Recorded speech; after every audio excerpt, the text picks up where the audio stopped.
Let me walk you over here. So let me show you some of the plebs. So over in the corner here, we have what they call on the internet a 80 IQ pleb.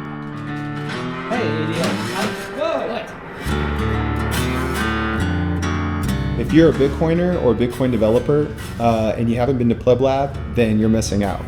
We have the best minds here. I mean, we got Base 58, Stacker News. We have Zapright in the house, Yopaki in the house, Mr. PlebDev in the house. I'm Austin. I work here at PlebLab, and I work on a few projects. I work on what's called PlebDevs, which is a community for learning how to code and learning how to build Bitcoin apps. Hey, Francisco. I am the co-founder and CEO of Yopaki. Yopaki is a Bitcoin neobank.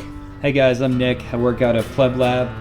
I do HR, I do security, and I'm a part-time software engineer too. So yeah, I work on Zapright. The cool part about Zapright is we actually use it here at PlebLab. So we sell a lot of our goods, a lot of our ticket. PlebLab is awesome because I'm surrounded by builders and experts. And they all have their unique projects, their unique perspectives. I made friends. I was able to meet my co-founder because of people I met at PlebLab. My favorite projects, well, the OG is Stacker News right here, but definitely Bit Escrow as of lately. I think it's one of the hot projects of the next year. We are a non-custodial escrow platform, and we're trying to make Bitcoin better for the world. So currently I'm working on a project that's called Cascader. AI is going to have a huge impact. And the question is, just like Bitcoin, how are we going to instill our values in this thing? I want to be a part of building something that promotes liberty, promotes privacy, and actually empowers individuals to be more productive. I feel like I level up